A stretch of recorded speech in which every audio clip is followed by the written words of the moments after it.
And welcome into another edition of the Yinziders podcast. I'm Jenna Harner. He is the Athletics' Mike DeFabo.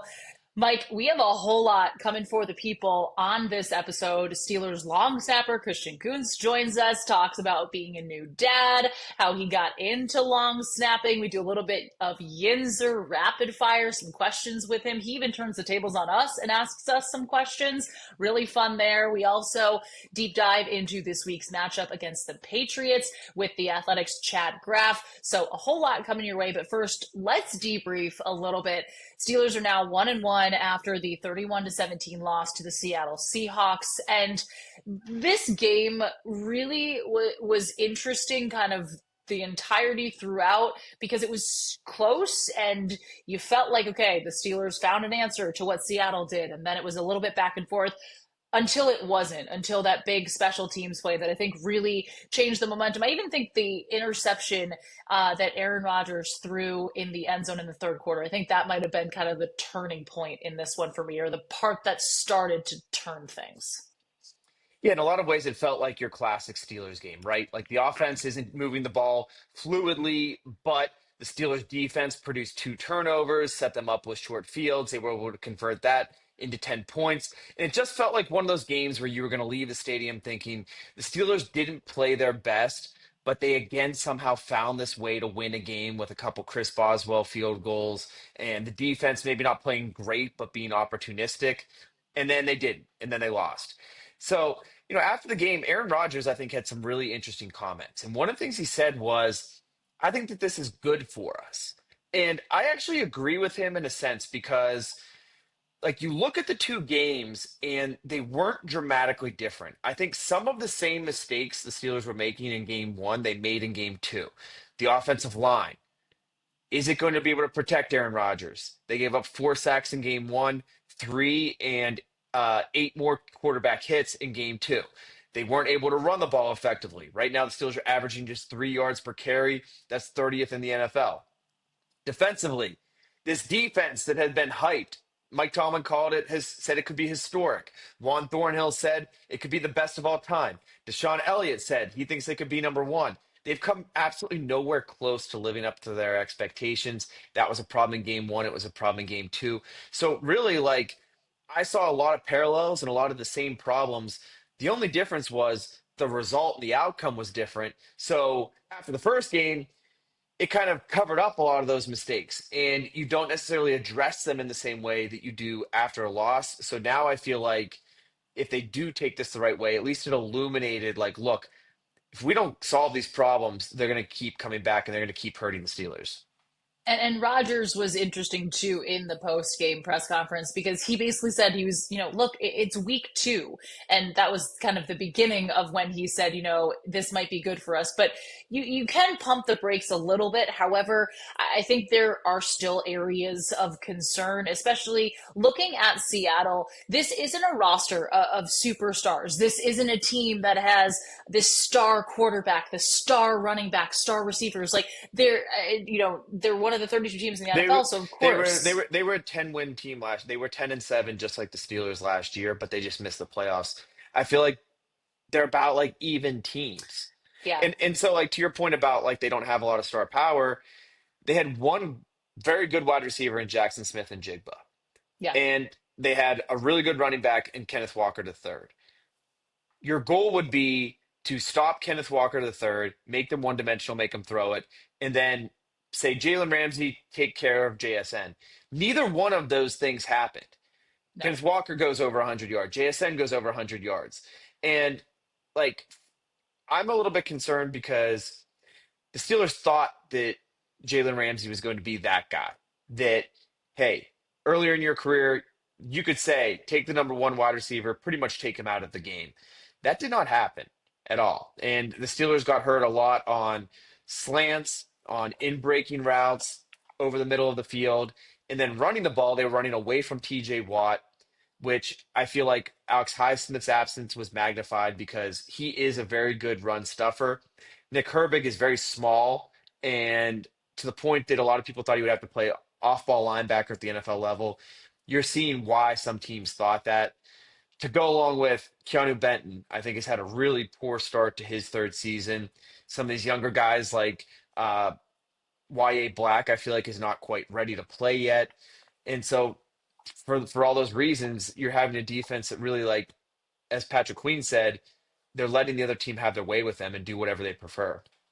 And it was interesting. I don't know if you kind of took this away from Mike Tomlin's news conference on Tuesday the way that I did, but it seemed like Tomlin acknowledged, look, kind of we're limited schematically, at least up front, because of the situation, because of what we have going on right now. But also in the secondary, there's four guys that are all new to them in the secondary. Like this is a very, when you don't have Deshaun Elliott and Joey Porter Jr. out there, this is all new faces to the Pittsburgh Steelers, pretty much. Yeah, but I don't really use that as an excuse. And And he this is he this is wasn't either, well, but I think it kind of was, but um, to me, this goes back to like your philosophy of roster construction. If you want to be a team that spends the most on defense by a wide margin, then like just because you lose a couple guys, the caliber of play should not drop off a cliff substantially. But this is the risk you run when you load your team up on defense because defense is about the weak link. And you can have an incredible defense, and if they say your free safety is not good, they're going to hurt you deep. If they say your nose tackle isn't playing up to expectations, they're going to run it down your throat. They're going to find the guy that's the weak link, and unless you have excellent schematics and you can out scheme them, it's going to hurt you. And you're not going to be this historic defense that keeps teams to like two touchdowns or fewer because they're going to find the weak link and they're going to expose it. And that's why like one of my big criticisms with the way that this team has been constructed is like, yes, on paper, this is a nasty defense. Like, there's not a hole in the defense. You've got Pro Bowlers up and down the board. But when you lose a couple of those guys, not the same defense. And then why are you spending all that money if like you lose two guys and all of a sudden the entire thing implodes? yeah, I just it. I feel like we saw, and you and I have talked about this at length, but the way Seattle, I felt like really won that game was they converted so many third and longs. They had these big explosive plays. The Steelers are first in the league right now through 2 weeks in explosive plays allowed. Like at some point, this team can't be giving up. I felt like every play, they had Seattle in third and sevens, third and nines, like these incredibly long situations. And time again, there was a big pass over the middle to Cooper Kupp, to Jackson Smith and Jigba, and the drive was kept alive for Seattle. Yeah, I think limiting explosive plays is going to be a big thing for the Steelers. And the problem is it's not just coming in one area. It's not like you're saying, hey, they're throwing it over our head a lot, so let's play two deep safeties more often. Or, hey, we're not stopping the run, so let's get a little bit heavier and let's play our base defense to more of the offense's personnel groupings or something like that.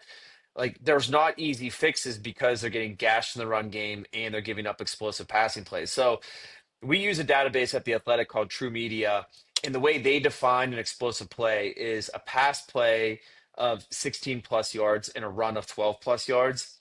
The Steelers are allowing an explosive play on 18% of the opponent's snaps. So, like one out of four, every four downs, it's all of a sudden, oh, there goes. And I think that that kind of sums it up. That's the feeling when you're sitting there watching the game is, oh, okay, a stop for 2 yards, stop for 2 yards. Oh, there's 15 yards. Like, okay, they stopped him here. Oh, there's a 25-yard pass play. That's just no way to play defense. No, and I think the Steelers were doing at least a decent job of containing the run early on in this game, but attrition gets to them, and lo and behold, you have back-to-back weeks with a 100 plus yard rusher. The Caleb Johnson special teams blunder, I think, magnified so much because so many people watching in that moment were kind of just like, wait, what happened? And then you obviously, you know the rule, it's a live ball, it lands in a landing zone. This is all part of that new kickoff rule to try and get things more engaging and exciting and entertaining. And if you were a Seahawks fan, it was for you. But I respect the rookie in the way that he handled it afterwards. And you were in the locker room, you were talking with him. Like, I give him a lot of props for the way that he handled that situation, knowing how tough of a moment that had to have been. Yeah, I think this is a case where there's a difference between like what it's like to experience a football game as a fan and as a member of the media.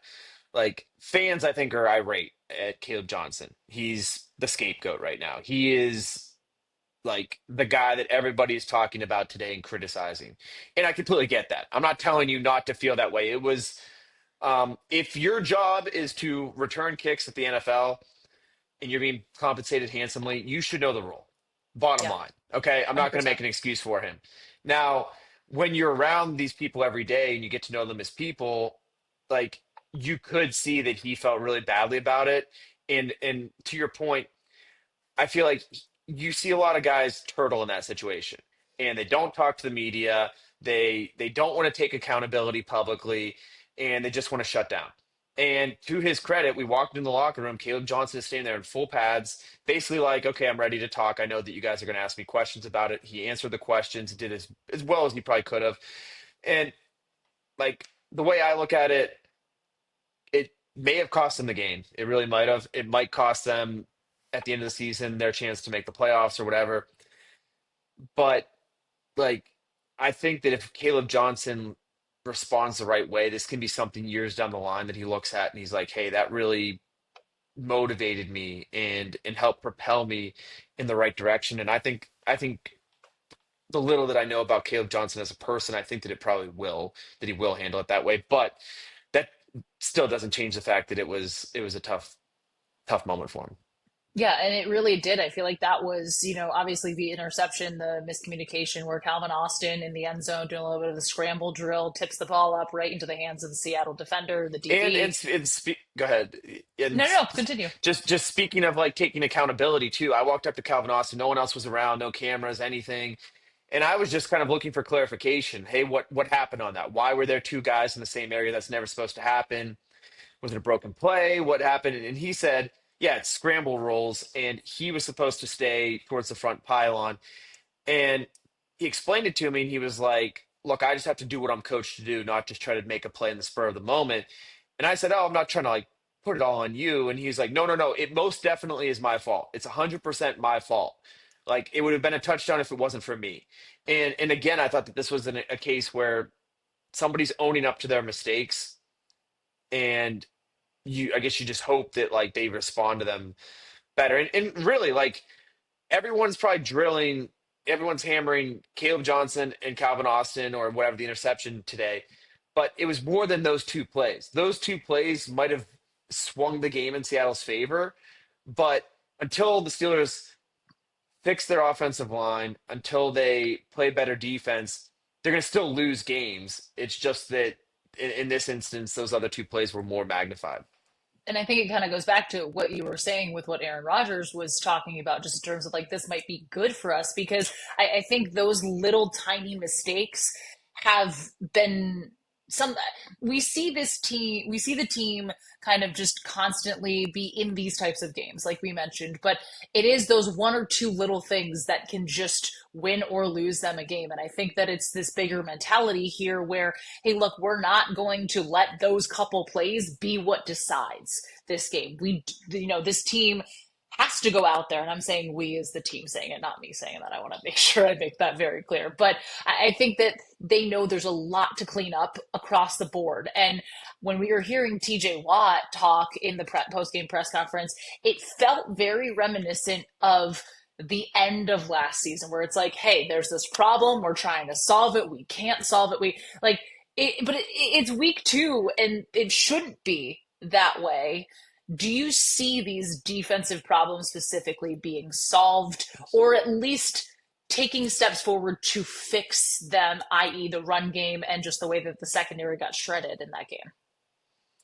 Well, my concern is stopping the run because, like, you go back to last year, and really the only thing that they did from a personnel standpoint to upgrade was they said Larry Ogunjobi's not big enough. So the Steelers drafted, or not good enough. So they drafted Derek Harmon in the first round. And so you're thinking, okay, the Steelers upgraded from Larry Ogunjobi to Derek Harmon. Well, then Derek Harmon gets hurt. So then you're playing Isaiah Loudermilk, who is one step worse than Larry Ogunjobi. Then Isaiah Loudermilk gets hurt. So you're playing a guy one step worse than that in Y.A. Black and Logan Lee. Maybe long term they're going to be better, but they're young. So like, if anything, the defensive front is worse, right? So personnel, your works. You've also got Peyton Wilson's playing more, and I'm a big fan of Peyton Wilson. I think that he has great potential. Maybe could be a three down guy one day. But when it's him and Patrick Queen, you have two really lean coverage linebackers playing next to each other. You don't have that Landon Roberts who can come downhill and decleat an offensive guard.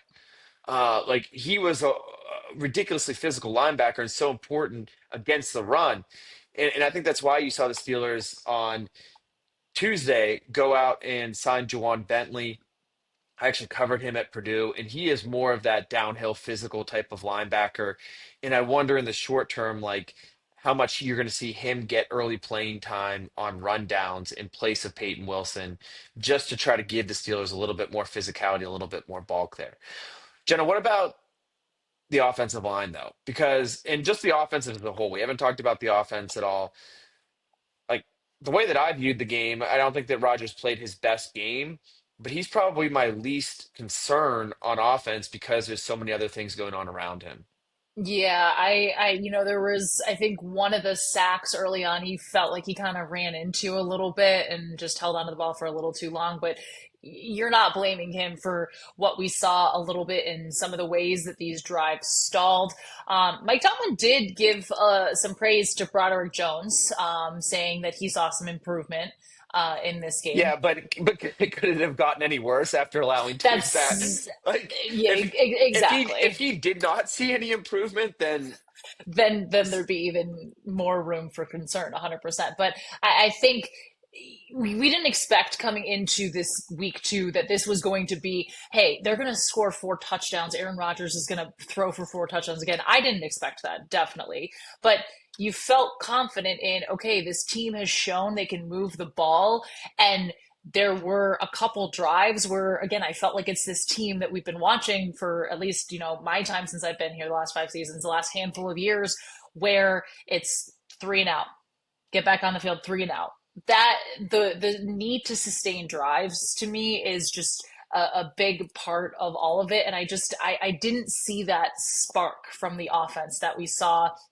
And, actually, the only person that deserves, besides Rodgers, that deserves a lot of credit is Jalen Warren because he played really, really, really phenomenally. And especially that 65-yard catch and run, that was all sort of, I think he shook off like 4 or 5 tacklers. It was beyond impressive, but that's the Jalen Warren that we know and expect.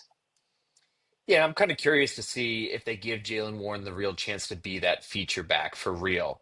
Yeah. He's listed as running back one on the depth chart. They just signed him to a new 3-year contract, where now with his signing bonus and total compensation, he's making more than $7 million this year. That's running back one type of money. Um, but so far, he has played on 52% of the snaps, and Kenneth Gainwell has played 48%. So it's a pretty even split right now. And I think part of the reason is Arthur Smith loves these like versatile chess piece type of guys. And the whole thinking is, hey, we could put three tight ends in the huddle plus Kenneth Gainwell and DK Metcalf. And the opponent is going to send out their base defense as a result. Now the Steelers break the huddle. All five guys are split out like wide receivers. And all of a sudden you've built a different formation than what the defense was expecting. You've got a linebacker on like a John Smith kind of guy. Like that's why they do it. That's why Kenneth Gainwell is getting so much playing time. But at some point, do you just say, let's just put the best guy out there? And if Jalen Warren is better, and not to mention, if Jalen Warren is doing all these things after the catch, maybe he deserves to be in that role. Like his route tree is not as developed. He doesn't run all the same routes that Kenneth Gainwell does. That's the reason why Kenny G is getting the playing time. But at some point, if Jalen Warren, just as he's done his whole career, maximizes his opportunities more, maybe he deserves more playing time and more touches. And I want to see Kenneth Gainwell used a little bit more situationally. Like I want to see him in like specific third down plays. I want to see him in a type of, when they scheme things up for him to be able to show off those routes. But we're not, I don't know. I haven't seen that in its entirety yet. And I think I need a little more of that. I want to talk about one more quick Pittsburgh thing because we did say that on this podcast, it was predominantly Steelers. However, after we recorded late last week, the news broke that fan favorite Marc-Andre Fleury is coming back, signing a PTO with the Penguins. He is going to practice with the team one day. He is going to participate and play some of their exhibition game in Columbus. I think the last check tickets were like the cheapest ticket for that you could buy was like $280. People love their Wow. Marc-Andre Fleury, but I mean, like this is just it's such a cool thing, and it's such a perfect way for Fleury to kind of cap off everything that he brought to the Penguins and brought to the city of Pittsburgh. I love how many people saw it and thought that it meant that that the Penguins had signed Marc-Andre Fleury. And Yeah, and what I'm wondering is like we know Sidney Crosby is a pretty superstitious guy.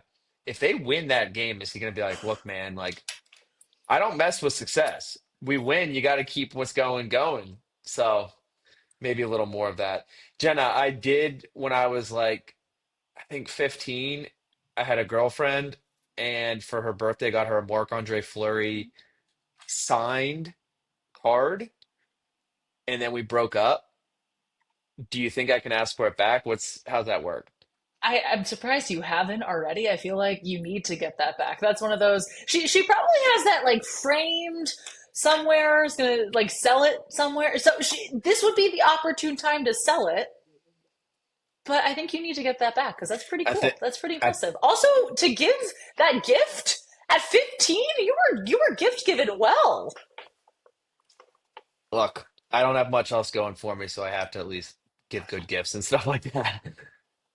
That is not true. But we talked about Sidney Crosby's superstition. We'll wrap this segment up with the fact that Marc-Andre Fleury is a massive prankster. Was the last time was he here? Didn't he fill Sid's car with the little packing peanuts? I think that's what happened. At least that was one of the pranks in the lineage of pranks that he plays. But this this prank is gonna, I feel like, just be like the most epic all time prank of all pranks.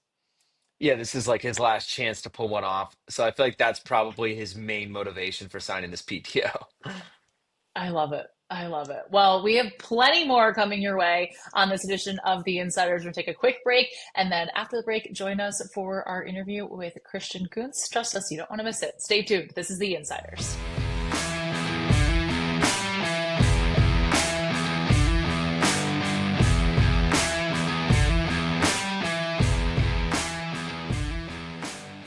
And welcome back to another edition of the Insiders podcast. We are joined by new dad, Pittsburgh native, Chartiers Valley High School and Duquesne University alum, the long snapper for your Pittsburgh Steelers, Christian Kuntz. Christian, thank you so much for taking some time. First of all, we have to ask, what are your thoughts on the name of the podcast, The Yinziders? I was actually just going to comment on it. I didn't even I was a little late getting on here. I'm not going to lie to all the listeners. I was late getting on here, so I didn't even look at the link or anything. I just was clicking through, and I do like it. The Yinsiders. That's good. That's creative.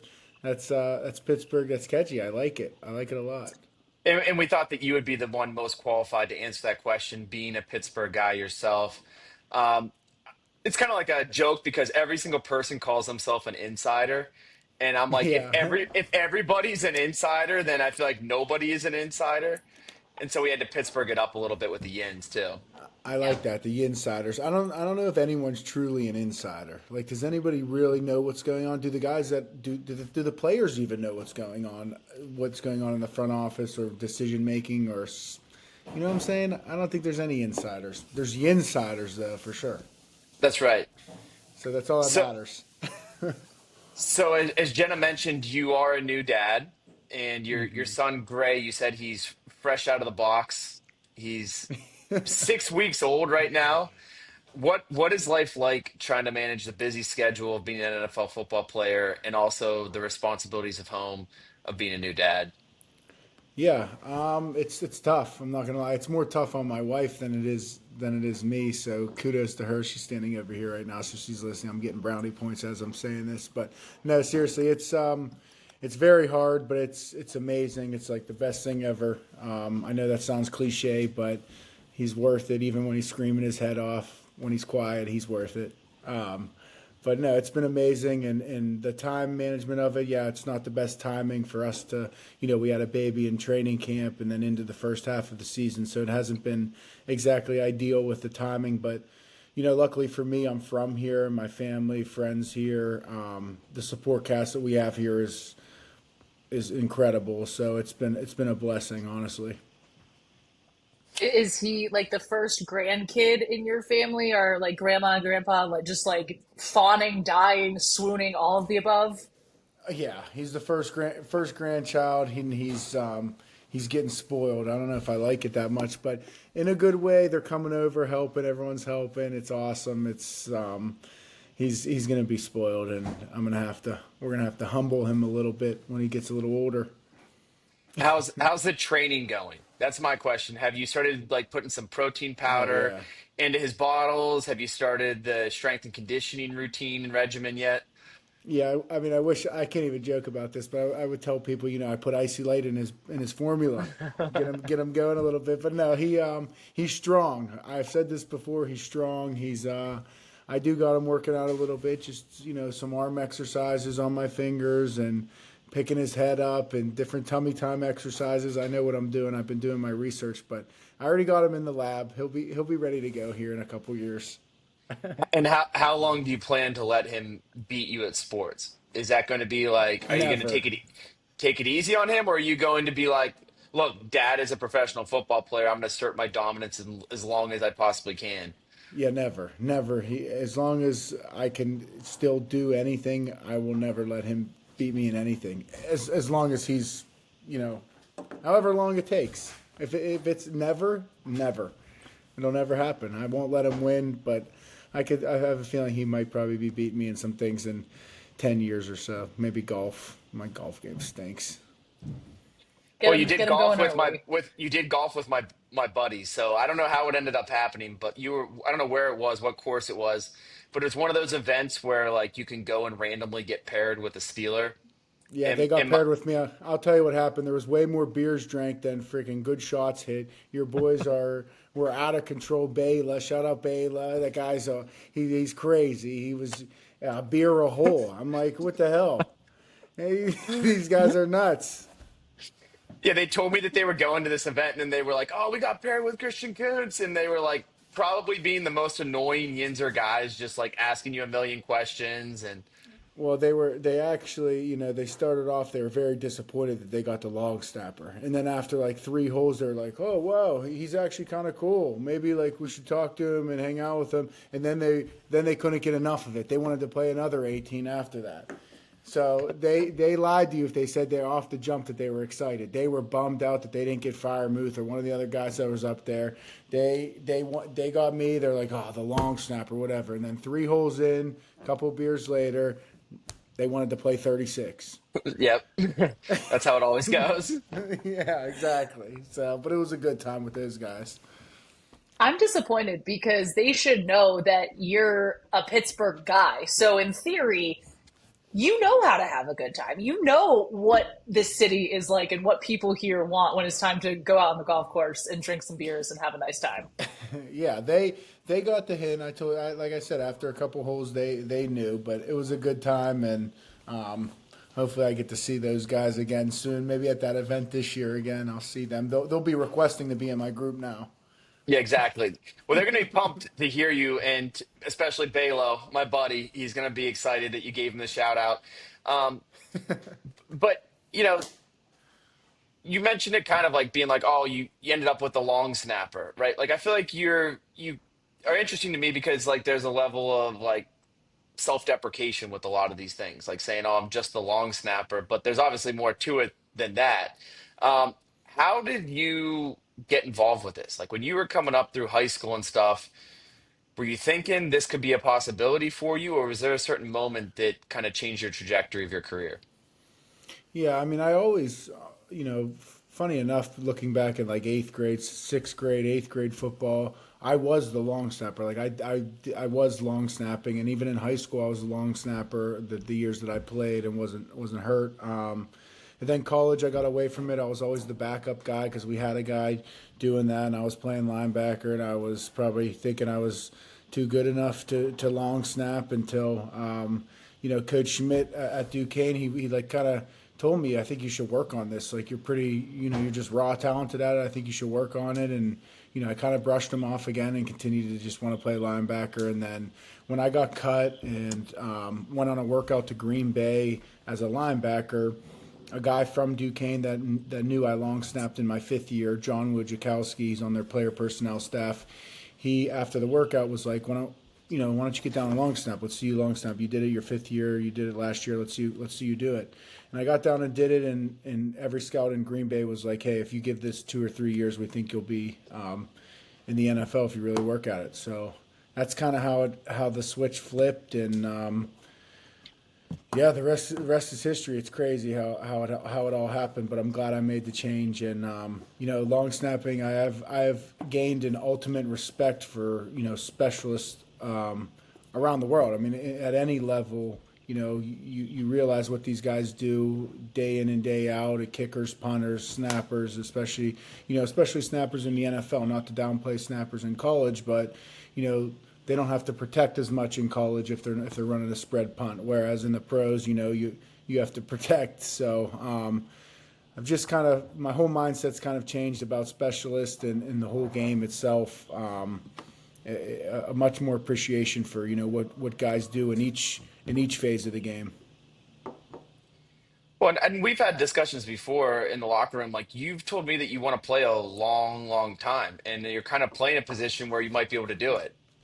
Yeah, hopefully, yeah. I mean, I joke every year after every year. I'm like, I got 10 more in me, but I think I still have 10 more in me at least. Like, I mean, I don't know what that would mark, but I want to play till the wheels fall off. Hopefully, they never fall off, but that's the goal.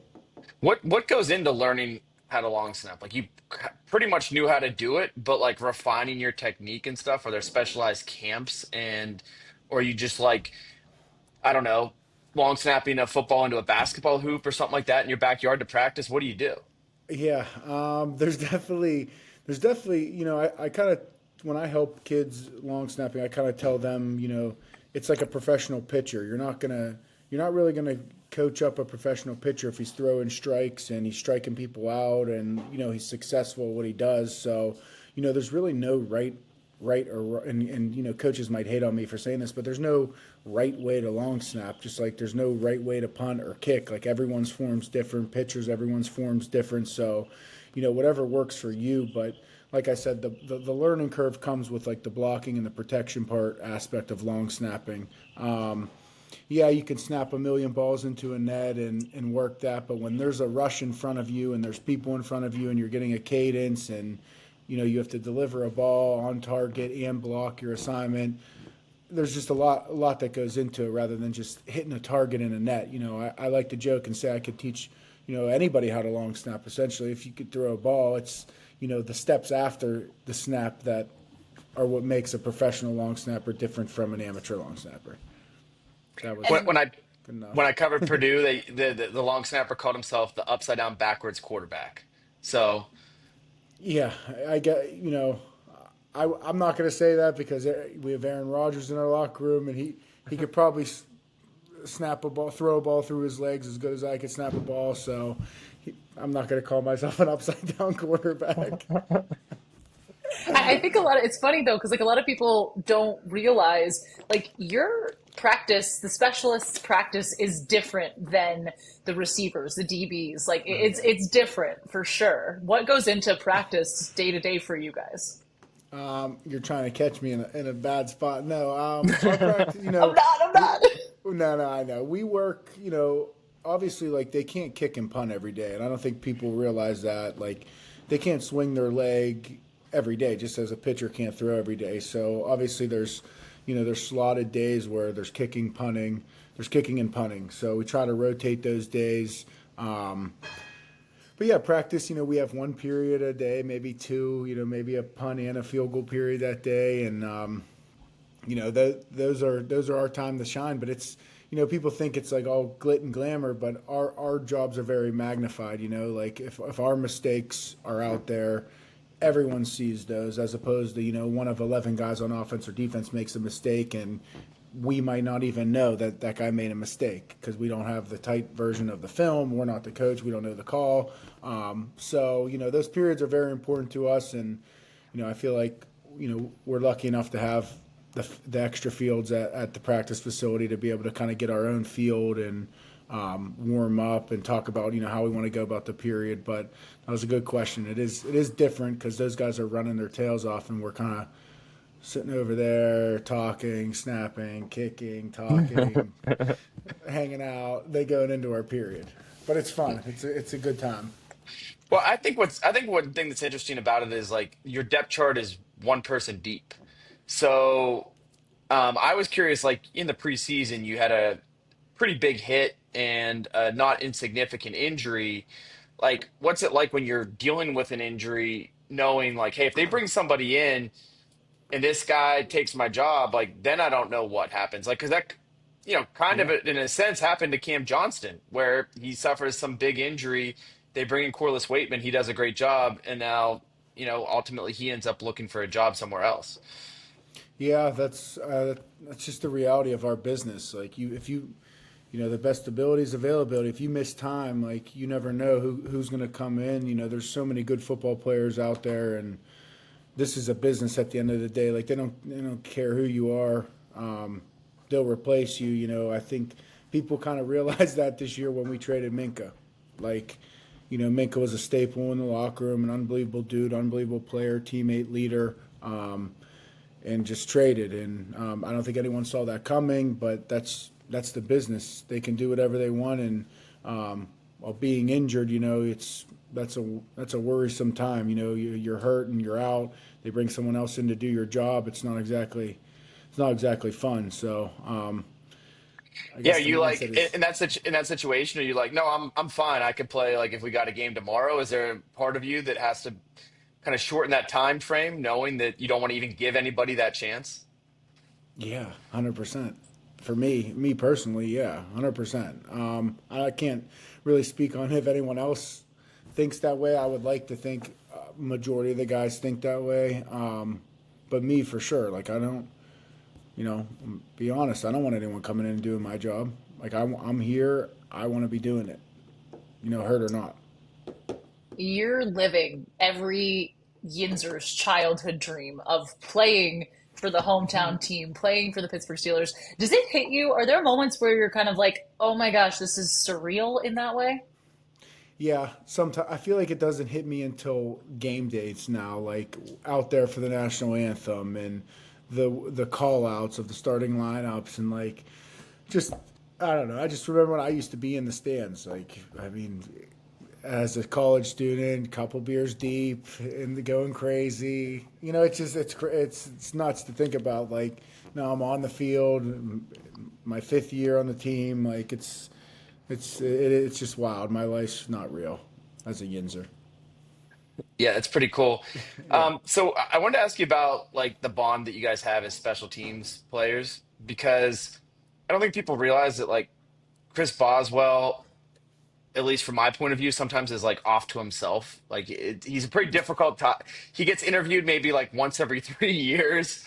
Um, is he actually a serial killer though? Is my question. Mike Tomlin said he's a serial killer, and I'm just curious, what is he actually like? And do you think that he's committed any murders in his day?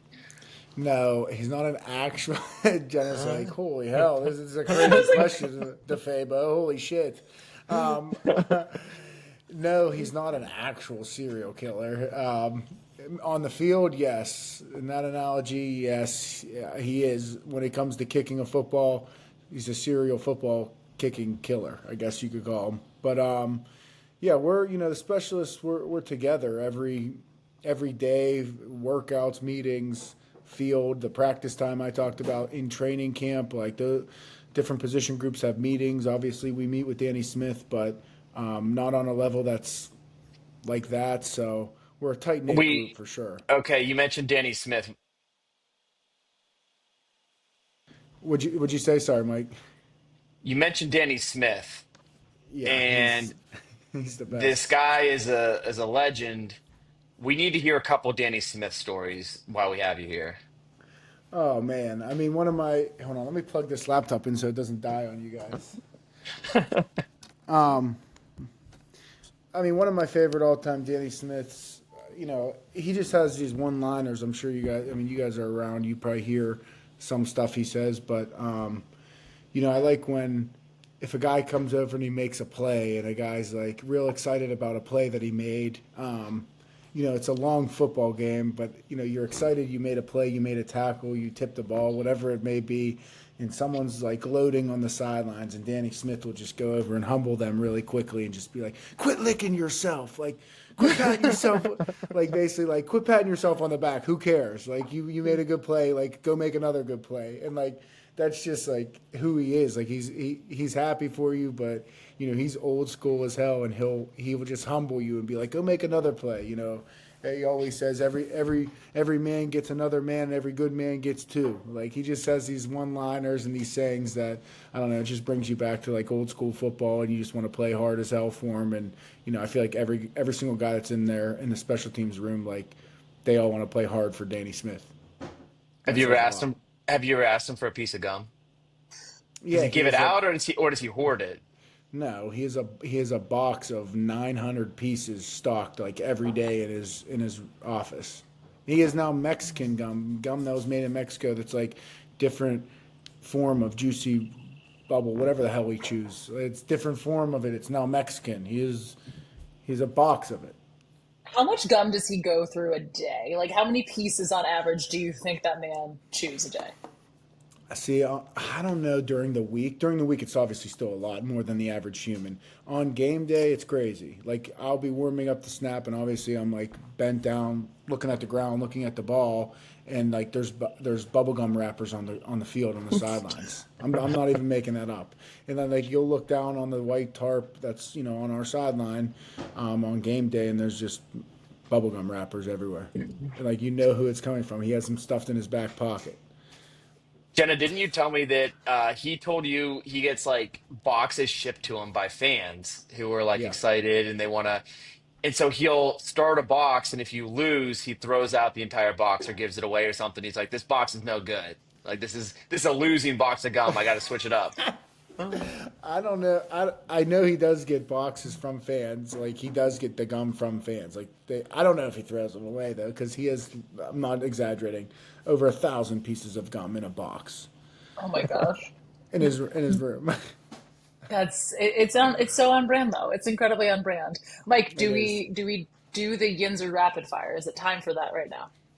Yeah, let's jump into the Yinzer rapid fire. He has to go burp his baby and swaddle or No, whatever else you do to a baby. This was perfect timing. I put him down. I burped him, swaddled him down. He's out. He's done for the night. Well, not the whole night, but he's a couple hours. Done for the next 3 to 4 hours or so, Yeah, right? yeah, exactly. Mike, you can lead us off on this one. Okay, you want me to lead it off? Okay, well then I'm Yeah. gonna pick the questions that I like the best. Okay, Yinzer rapid fire. First question for you. What is your order at Permane Brothers? I like the pastrami. I like the pastrami. Pastrami sandwich, slaw, fries on it. That's it. Yeah, They I'm have good personally. pizza too. Underrated pizza at not Fiore's at Pure Manny's. Very underrated. Their pizza's one of the most underrated pizzas in town. Just saying. You led right into my next question. What's your go-to pizza in Pittsburgh? What's the best pizza? Fiore's. Fiore's my number one pizza spot. The one in Brookline. I'm out here, in the South Hills, but the one in Brookline's the OG on Capitol Avenue. That's the best pizza in the city. Minio's is pretty good too. I'm not gonna lie. I knew you were a Minio's guy. You've mentioned that to me before. Yeah, Okay, Minio's is good. how about now you might be contractually obligated to answer this in one way, but do you prefer Sheets or Get Go? Oh shoot, that's a tough one right now. I prefer probably. I'm not contractually tied to either of them, but I want to be. I don't know who to answer. I like them both. Honestly, I got a I got a Giant Eagle card. I go to Sheets. We had the little commercial with Sheets. That was cool. Um, I don't know. That was a trick question. Well, because we saw the commercial with you in Oh Sheets. my gosh, that's not. Yeah, let's not. Let's next question. He's How like, we're did how, moving on. We're not talking about how this. did the guys in the locker room feel about your acting? Because there's a couple The guys who've been in advertisements. Pat's yeah been in a couple, and Cam yeah the obviously. it seemed like no one gave two craps about Pat's thing. Like, yeah, he got a little whatever. I said something to him. Someone else said something to him. But today, everyone was playing my commercial over the friggin' loudspeaker. So It's it's a good electric. I can't commercial. Yeah, lie. it's a good commercial. Yeah, I know. But it's I like I can't catch a break. I think you were a pretty good actor. I liked it. Thanks, DeFabo. I appreciate it. Out of the Pirates pierogies, who is your favorite pierogi as a pierogi race participant? Sauerkraut style. Solid, acceptable answer. We were gonna, if it was anybody other than Jalapeno Hannah, I was gonna need a good answer. But Yeah. I respect sauerkraut Sal. He's a battler. He's always battling. And I can appreciate that. He's a competitor. I don't know who wears that suit, but he's a competitor, and I appreciate it. Blue collar guy. Yeah, Okay, that's how about exactly. how about for brunch? Do you like Pamela's, DeLuca's, Kelly's, or fill in the blank with your favorite? Ooh. Um, I don't know. I feel like you got to go Pam Millis. But shout out to the yards. The yard. Have you guys ever been to the yard? Yeah. Yeah. By Dave and Gig Ondike. I used to work for them when they opened their first spot, Coach's Bottle Shop and Grill down on Banksville. That was my first job. They opened up the yards, and now they're everywhere. That's a fire brunch spot. Free marketing for them too, as well, right there. Yeah, we don't have any sponsors, of course, because this is like a rinky-dink podcast. So It's our not idea of rinky dink. sponsors is just we mention food places and then we hope that they listen and hear and then they want to throw tons of money at us or maybe, a little ad spot or Hey, something to wet the beak a little bit. you never know you never know when you could be a Sheets cowboy. I'm just saying. You never know. You never know. We will let you. Do you want to plug your podcast? I know people know you on the field. Do you want to give a little plug to your podcast before we let you go? I, hey, like, share, subscribe to the Yinziders first and foremost. I kind of love that name, low key. It's hilarious. The Yinziders. The logo is a But parking chair too. I was looking at what the logo. I don't know if it's Did on your. Well, No, Michael sent you something, but it's a parking chair with a microphone. that's actually great. I love it. I love it. Mine's just my name, the Christian Kuntz podcast. You can like, share, subscribe, YouTube. I don't know what other platforms I'm on. I really don't deal with the social media part of it. I just do the recordings. But yeah, that's it. Awesome, Christian. Well, thank you so much for being on the show here and best of luck the rest of the season. Cool. See you guys tomorrow at work.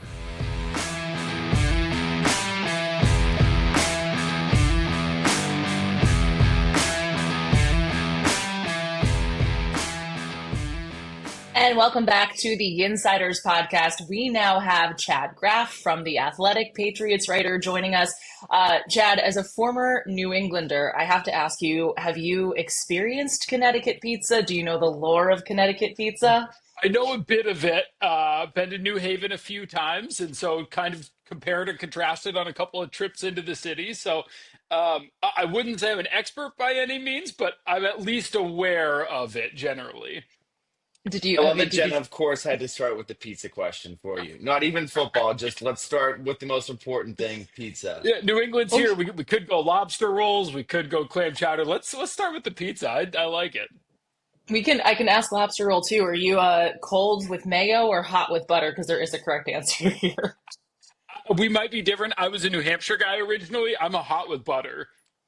Nope, that's me too. Oh, okay, perfect. That's exactly how you do it. I'll eat the cold with mayo because it's still good. It's lobster, but they're just the hot butter. It's like the grilled roll, grilled bun, amazing. But you are here to talk football, so we can dive in to a little bit of football here. Steelers Patriots, obviously this weekend in New England. I first want to ask just kind of how you've seen Mike Vrabel's fingerprints on this Patriots team. Yes, it is just 2 games in, of course. Well, it's been interesting because it's not just his fingerprints on the team, but really the entire organization. I've covered, I think, 3 or 4 kind of new coaches as they come in, and he has taken over more than any coach that I've ever covered in terms of he's the guy making the last call on the draft picks, on the free agents, on what time we're practicing, on just like every little thing, how they're setting up the facility, even. So, like, he is it's a little bit Belichickian in terms of like last year they have Gerard Mayo. It's the first year without Belichick, and they tried, doing a little more collaboration. And you have this role, and I'll have this role. And we're going to knock down silos. And then Vrabel comes in, and he, of course, says and I think believes in collaboration, but the Patriots finally have one guy where the buck stops here. This is the guy making the decisions. When things go poorly, this is the guy to blame. When things go well, you can give him credit. But it's been a total jarring transformation considering what they had a year ago. Yeah, well, I think when you're rebuilding an organization, the most important things are to have that one voice that everybody looks to.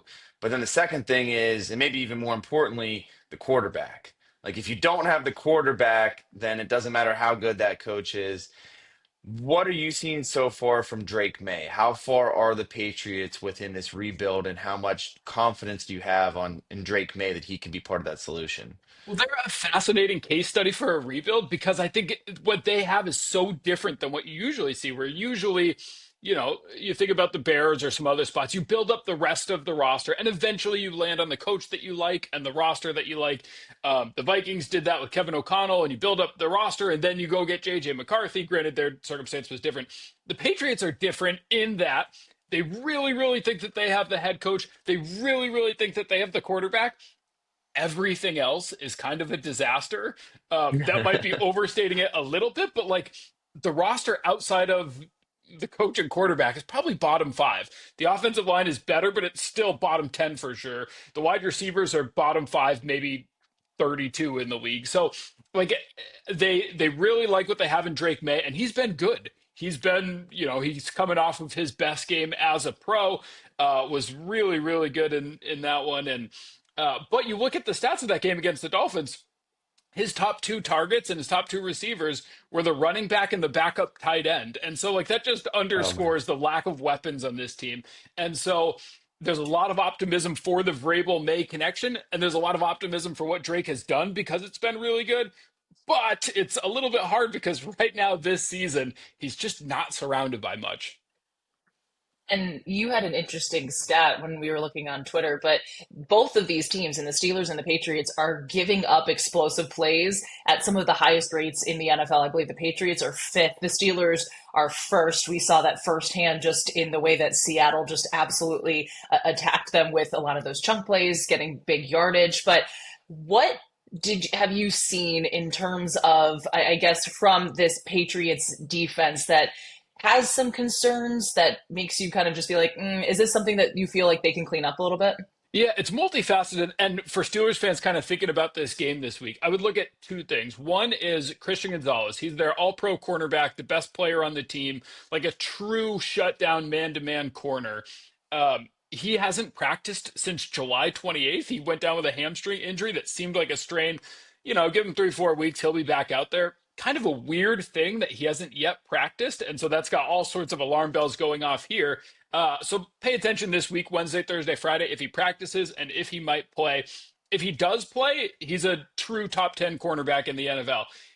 If he doesn't play, this is where the Patriots have had some issues. Like their cornerback depth just has not been very good. They've been allowing a bunch of chunk plays. The secondary is not that great without Christian Gonzalez. They cut Jabril Peppers, of course, who's now with the Steelers. And so they're going with this young safety tandem, which might end up being okay. We'll see. But right now, they're just going through some growing pains. And so it's been a bunch of chunk plays in the secondary because they don't have Christian Gonzalez. And the second thing is, To bring up another former Steeler, Robert Spillane was kind of one of their big splashy free agent signings, inside linebacker. Like he's the guy they felt that while we don't have a true run stuffer up the middle on the defensive line, he's going to clog a bunch of holes and make things look good. He's been really bad. We'll see. Maybe that's just a 2 game aberration, but like most missed tackles in the NFL per pro football focus. I think he ranked 67th out of 70 linebackers by them. It just has not been good for Spillane or their entire linebacker group. And so they're allowing a bunch of chunk plays in the passing game. The linebackers aren't tackling, so they're allowing a bunch of chunk plays in the running game. It has not been a very good defense so far.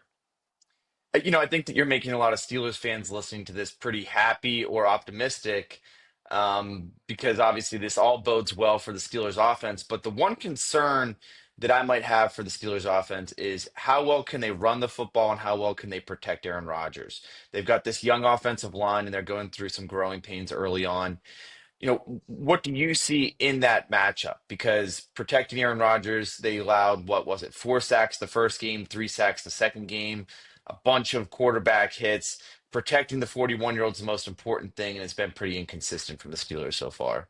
So it's been a bit of a mixed bag, and I think it depends kind of how you want to look at it. If you want to be a pessimistic Steelers fans, well, guess what? The Patriots are coming in with the most sacks in the NFL through 2 weeks. They're blitzing. They blitzed a ton in week one. Like they want to get after the passer. They're playing with this aggressive mentality that Mike Vrabel is bringing. And so all of that you would think would not bode very well. And yet, if you're looking for a little bit of optimism, I don't think what the Patriots have done on the D line and in the pass rush is super sustainable.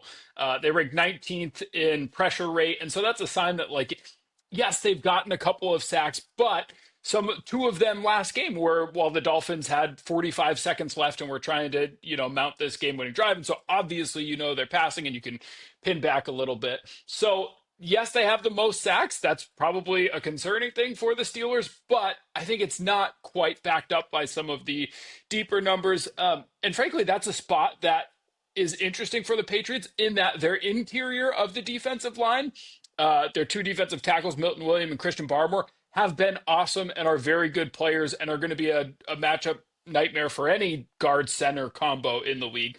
Their edge rushers, I think, not as great. And so I don't think you have to worry quite as much there.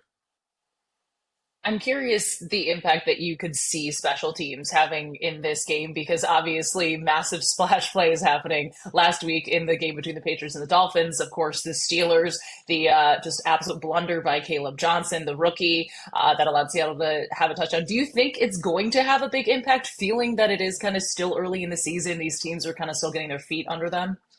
I think so. And I don't know if that's good or bad for the Patriots. Like their rookie kicker missed both extra points on their first two touchdowns in the first half. Everybody's thinking like, how in the world are you ever going to send this guy out again? And then he goes and hits from 50 plus in the fourth quarter to, put him up 6 and kind of ice that game against the Dolphins. So total mixed bag there. Then they have this terrible punt coverage and missed tackles and nobody on one side of the field and give up this massive punt return for a score. And then you flip right over and they've got two really good kick returners in their two backup running backs, the rookie Travion Henderson and then the veteran Antonio Gibson. And Gibson houses it 90 yards. If you're looking for kind of a funny scene, go watch Mike Vrabel sprinting down the sideline like the former player football madman that he is. So total mixed bag from the Patriots. I really don't know yet if they have a good special teams unit or not. They seem to think they do, but it's been up and down. Yeah, and special teams were huge for the Steelers' first game. They basically won or cracked the game open because Kenneth Gainwell punched the ball away on a Jets kick return. Then there was, of course, in game two, the Steelers' massive blunder. So Steelers already know how special teams can swing a game, and maybe this would be another one. Um, Chad, we talked already about Drake May, but I was just curious about like the offense as a whole. Like, what is the style of offense? What do they ideally want this offense to look like? And how close are they to that ideal vision now, just 2 weeks into the season? They haven't really hit it, which is a little bit surprising. They want to run the ball. Like, yes, they're super excited about Drake May and this young quarterback. And the most important thing for them this season is to know, like, yes, he's the guy. We're good. Now we can build everything else. And yet, they're also cognizant of the fact that, like, their pass blocking is not that great. It's been better than I thought it would be through the first 2 weeks, but I think small sample size, big picture, probably not that great of a pass protection. And their wide receivers, not great to put it mildly. So because of that, they want to run the ball. Plus, picture a Mike Vrabel team. Like he wants to play a tough, probably similar to Tomlin in that sense, like punch you in the mouth. We're going to run the ball style of football. That's just what he's done. It's what he did with the Titans. Granted, they had Derrick Henry and a mishmash of quarterbacks there, but they want to run it, which I think is a little bit maddening for some Patriots fans of like, hey, we got this awesome new shiny toy in this second year quarterback who can throw the ball a mile. Why are we handing it off all the time? But they're going to run it a ton. It's a Josh McDaniels led offense. He's back for his third stint. One day they're just going to have to name their offensive coordinator position after him, given how many years he's been with them and the number of runs. But he's doing a lot of similar things. So it's not like a McVay Shanahan style offense, but they're going to run it a ton. I know it's a little early in the week, so sorry for putting you on the spot a little bit in this way, but what matchup are you looking at in this game is kind of going to be a bigger factor than people might realize, or just one of those like, this is going to be what determines the game here? Well, when I think about the Patriots offense, like this is not an explosive offense. They ranked dead last year in explosive plays. The year before that, dead last in explosive plays. That's part of why they went out and drafted Travion Henderson, the running back out of Ohio State in the second round of like, we just need somebody who has juice, who can do something. And so it's an offense that just lacks explosiveness. Even with Drake May, even with Henderson, they don't have a lot of explosive plays. They kind of have to stay on schedule, get 5 yards and then 4 yards. And here we go. We're going to slowly move down the field 11 plays. All of a sudden, you look at the Steelers giving up explosive plays left and right. Like, is that an opportunity for the Patriots, you might say, to, all right, let's see Drake May push the ball downfield a little bit? Or is this a chance for the Steelers to kind of get right and be like, all right, finally a team that just wants to slowly, methodically head down the field. This is the kind of team that we can bottle up. That's kind of a big question that I'll be curious to see what the answer is. Yeah, it's interesting to me because like week one, the Steelers give up a ton of rushing yards to Justin Fields and the Jets, and they wanted to be this heavy rushing team. And that was supposed to be like such a central part of their identity, and they did it against the Steelers.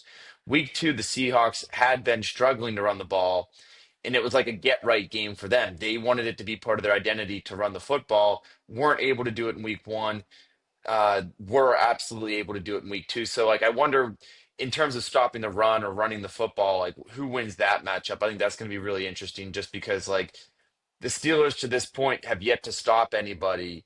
And even though the Patriots maybe aren't as far along as they want running the football, they are committed. They want to be committed to it. And that might be enough against the Steelers right now, given their current state. Well, it's interesting to me too of the Patriots defense against the Steelers running game because that was supposed to be the weakness of this defense.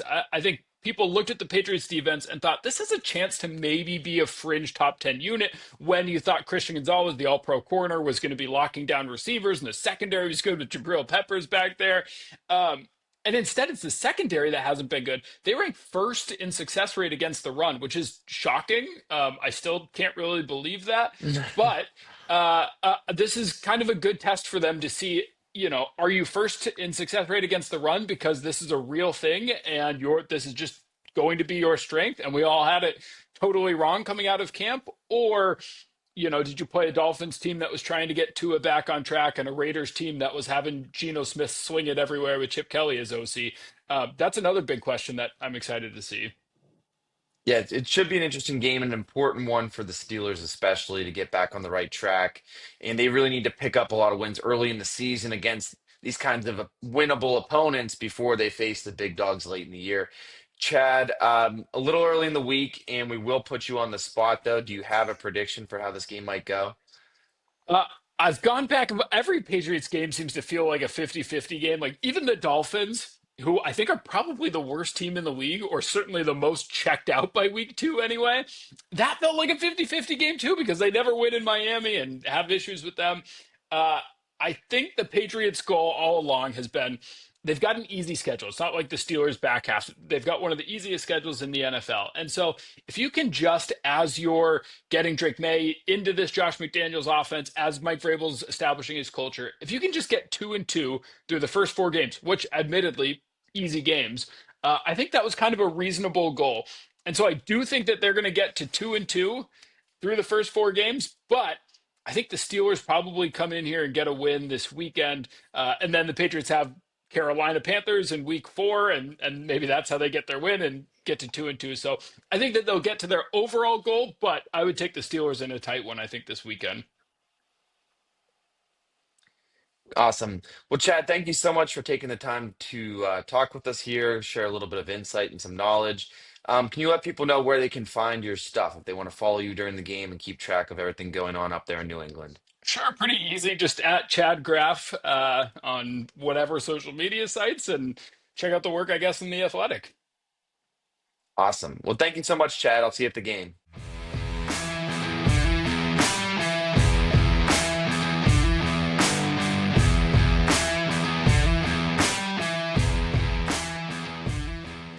And welcome back to the Yinziders podcast. There is Zeke.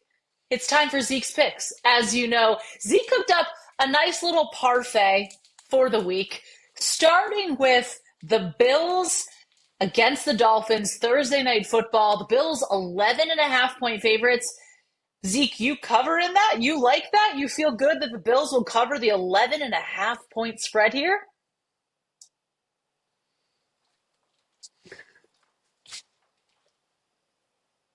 That looks like a vote of confidence to me. Zeke likes the Bills in that game to cover.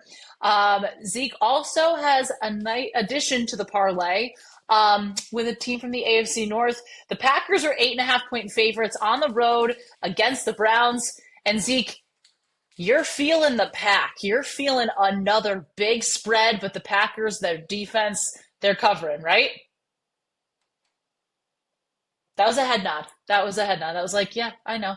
Of course it is. So Zeke also likes the Packers over the Browns. Zeke, do you feel that the Steelers get a little redemption here?